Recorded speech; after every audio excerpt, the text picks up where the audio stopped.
Yesu ashimwe cyane. Ndashima Imana y'amasezerano, Imana yo kwiringirwa no kwizerwa, Imana y'urukundo n'imbaraga n'ubutware. Reka dushime Imana ko uyu munsi hari byinshi yatugejejeho, hari byinshi izanatugezaho, hari na byinshi iri kutugezaho. New Jerusalem Temple turashima Imana bitewe naho yadukuye. Yadukuye ahantu hatandukanye, yadukuye ahantu hakomeye. Rero turashimira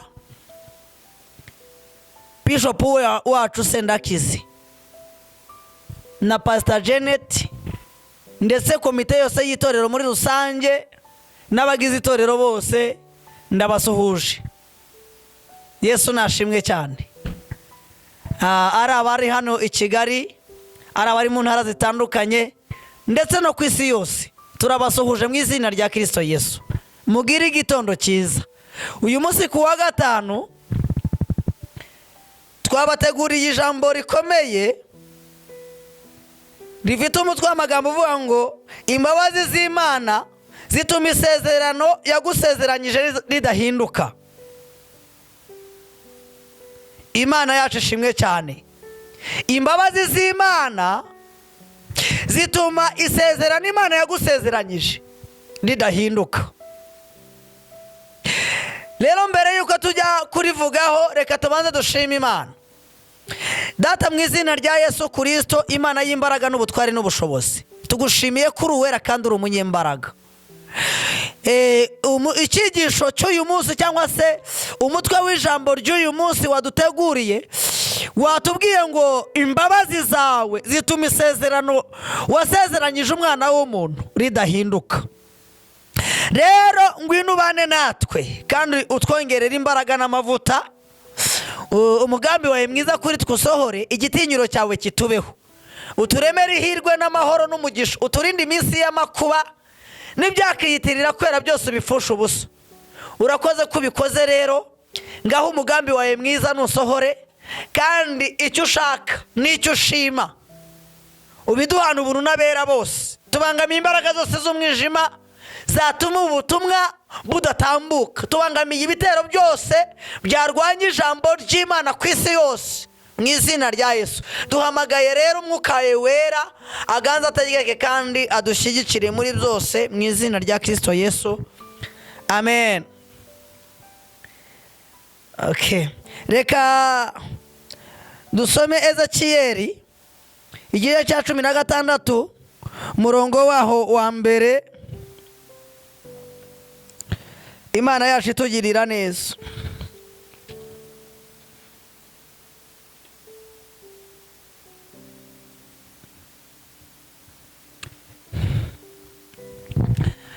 Haranditse ngo, umutwe w'amagambo uratubwira ngo i Yerusalemu hagereranywa n'ubugome n'umugore wabaye maraya. Ndasubiramo umutwe w'iri jambo uravuze ngo i Yerusalemu hagereranywa n'umugore wabaye maraya. Hanyuma ijambo riravuze ngo ibice 16 murongo wa mbere riravuze ngo ijambo ry'Uwiteka ryongera kunzaho riti, mwana w'umuntu umenyesha iby'i Yerusalemu ibizira byaho, uvuge uti uku niko umwami w'Uwiteka abwira Isilamu, inkomoko yawe na kavukire yawe, uri uwo mu gihugu cy'i Kanani, so yari Umwamori, nawe nyoko yari Umuhetikazi. Kavukire yawe Umurayi Umuhetikazi. Kavukire yawe yari umunsi wavutseho. umukungwe wawe ntiwashariye kandi ntibakujabuye n'amazi ngo ubonere, ntabwo waruhije usigwa n'akamuri, habe no gushyira mu twahi tw'impinja.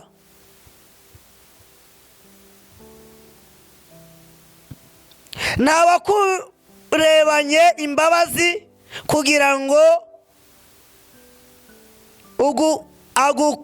agukoreho ibyo akugiriye ibambe, ahubwo watawe ku gasozi ku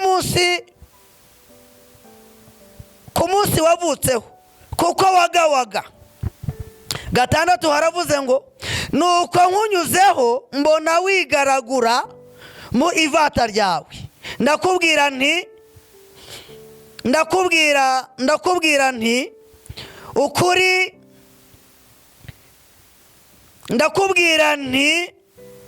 nubwo uri mu ivata ryawe ubeho.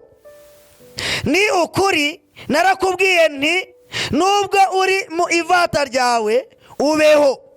Imana yacu itugirire neza. Dushimye Imana ko ari umukozi w'umuhanga. Umutwe w'amagambo watubwiye ngo, cyangwa se ikigendereye iri jambo ryatubwiye amagambo akomeye, riratubwira ngo isezerano ry'Imana rituma imbabazi z'Imana zitadukurwaho zitugumaho. Uyu munsi rero wa none, uyu nguyu yaravukiye mu mwana w'umukobwa wa maraya, ariko kubw'imbabazi zawe Mana bituma utamukuraho amaso, ariko kubw'imbabazi zawe Mana bituma ukomeza kureberera ubuzima bwe, bituma ukomeza kuba hafi y'ubuzima bwe, bituma umubera inkingi. Uremera arakura, nubwo yatawe ku gasozi, nubwo yajugunywe, nubwo yanzwe, nubwo yaretswe, nubwo atasizwe akamuri, nubwo nta n'utwaye tw'impinja yagize, ariko wamuhaye kubaho, kubera ko umugambi w'umuntu ku mwana w'umuntu ari muremure hagati yawe n'umwana w'umuntu. Ijambo riratubwira ngo umugezeho umugirire impuhwe, umugirire imbabazi. Uramubwira ngo nubwo uri mu ivata ryawe baho.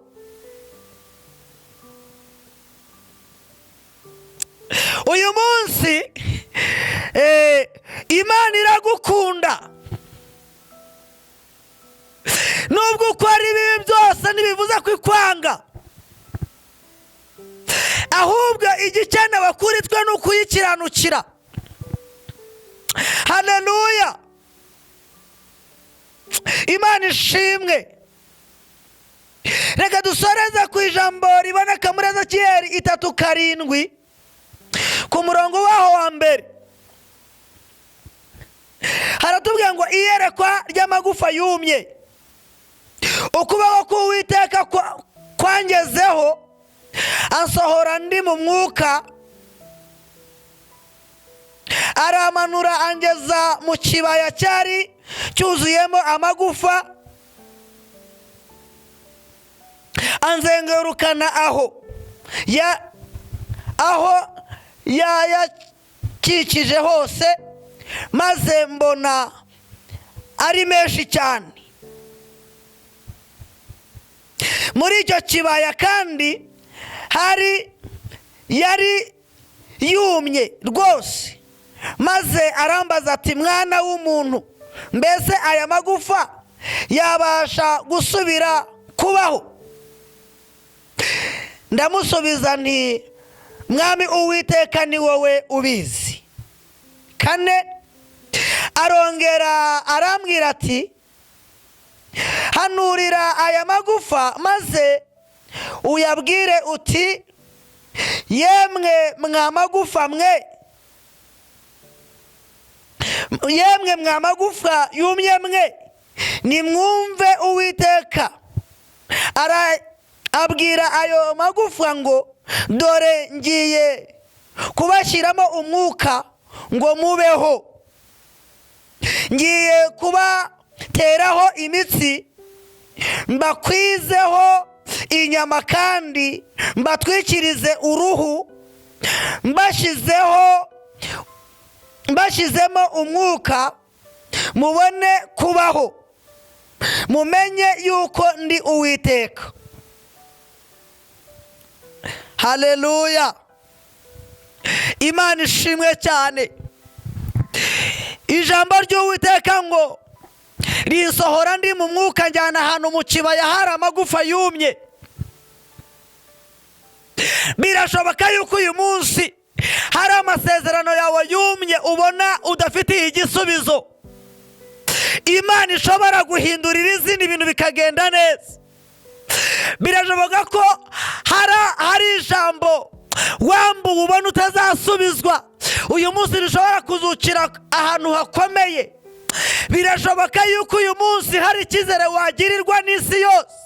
Birashoboka ko uyu munsi nubwo ibyo nasomye mbere ngo hari handitswe ngo nubwo wagawaga, hari impamvu wagawe.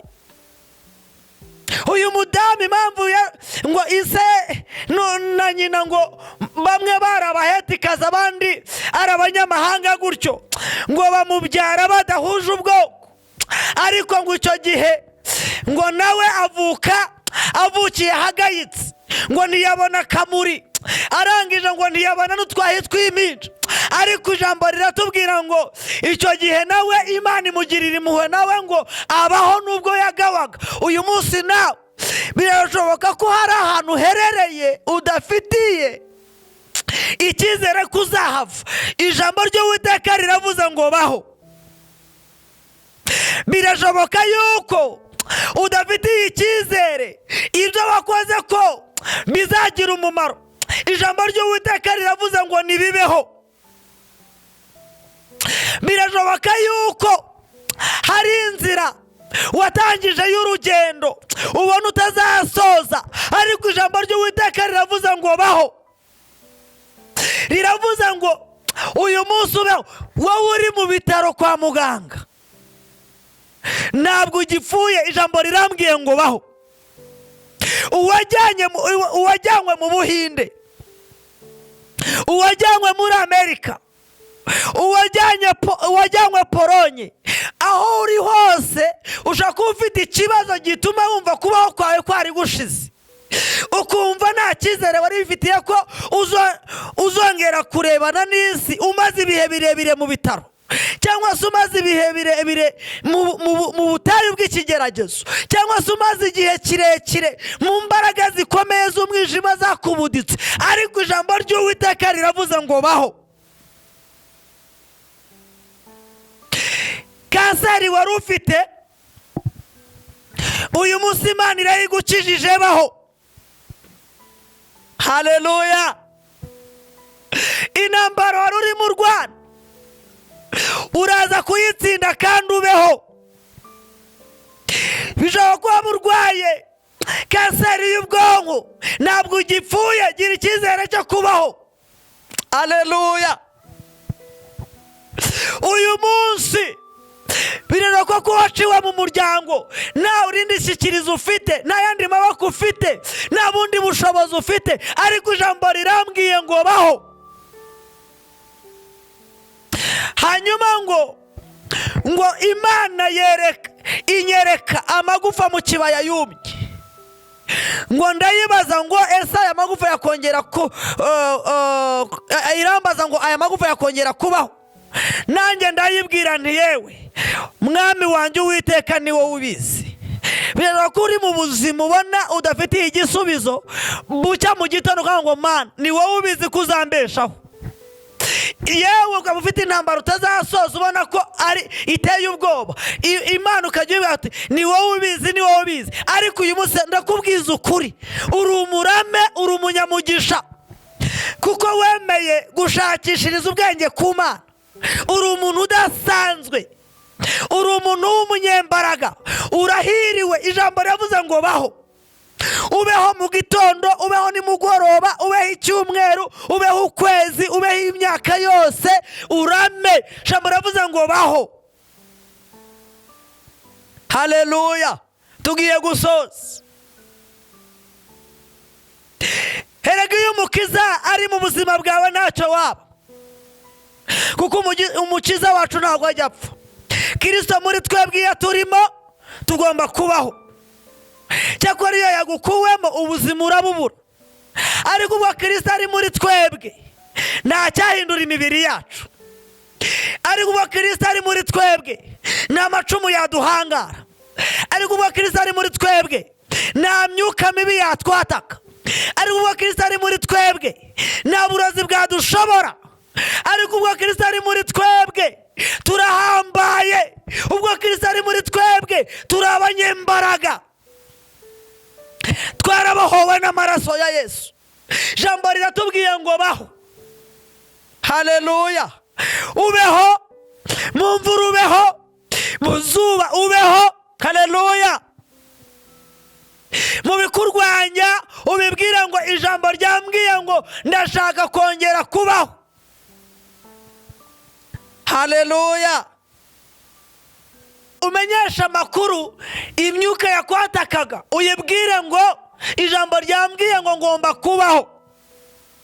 Wowe uri kubagwa, uri mu bitaro, wowe wajugunywe, waretswe, wowe washubijwe inyuma n'amateka, wowe wambuwe agaciro, wowe utazi ko wakongera kugira ishyikiro, ijambo rirambwiye ngo ubeho. Baho wowe utari ufite icyerekezo cyawe. Komezwa n'ubuntu bw'Imana, wowe utari ufite imbaraga zo kwibeshaho, reka ziba arizo zigukomeza. Wowe wari warabuze imbaraga zo kugira abandi inama, reka Mwuka Wera kugira inama, kwereke no kuzagira abandi inama, kugira ngo ubashe kubaho, ubesheho n'abandi, ubabwirije ijambo ryiza cyangwa se ubagiriye inama y'ibyiza. Ijambo riratubwiye ngo baho. Imana ishimwe cyane.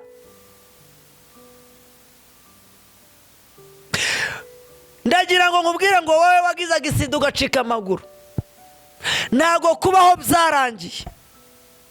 Ushobora kuba umuntu udasanzwe.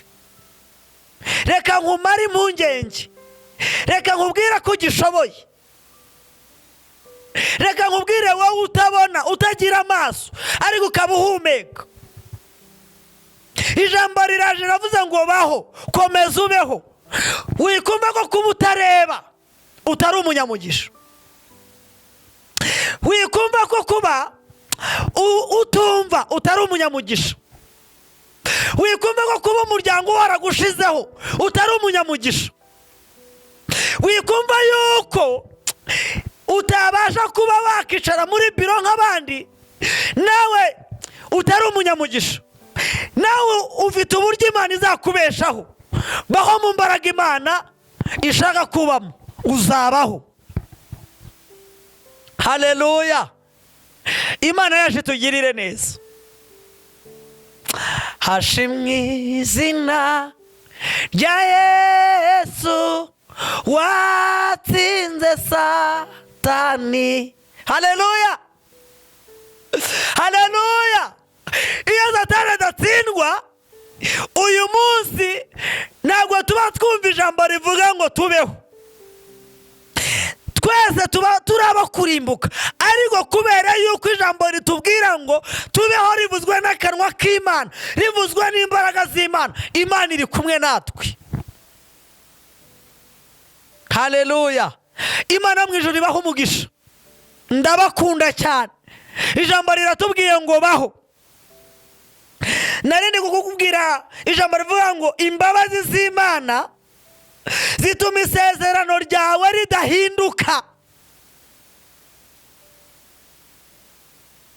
Imbabazi z'Imana zituma isezerano ryawe ridahinduka. Niba Imana yarakubwiye ngo baho, mu gihe cyawe baho. Imana yaje tugirire neza. Uwiteka akomeze kubarasiriza umucyo wo kubaho. Ijambo ritubwiye uburyo amagufa yongeye kubaho. nuko tutakomeje gusoma hepfo, hatumenyesha uburyo ngo aba bantu iyi mibiri yaje guhagarara, ngo irahagarara kandi ihagarara ari myinshi, ibasha kongera kubaho. Rero uyu munsi wa none uri umunyamugisha, waremewe kubaho witerwa ubwoba n'ibihe, waremewe kubaho witerwa ubwoba n'ubuzima buburimo. Ibyo bihe urimo bikomeye bizashira. Witerwa ubwoba n'uburwayi ufite bwenze gukira, Imana ifite kuzakubeshaho kandi uzabukira. Kandi iratubwira ngo isezerano ryawe niryo rituma, haleluya, haleluya, ubuzima bwacu budahindurwa n'ibihe, ahubwo duhora turi mu mbaraga z'umwuka wera, tukarindwa n'Imana kubera abamarayika Imana iba yatwoherereje kugira ngo uburinzi bwayo bukomeze kutubaho. Turagushimiye rero, urakoze kubw'umugambi wawe mwiza.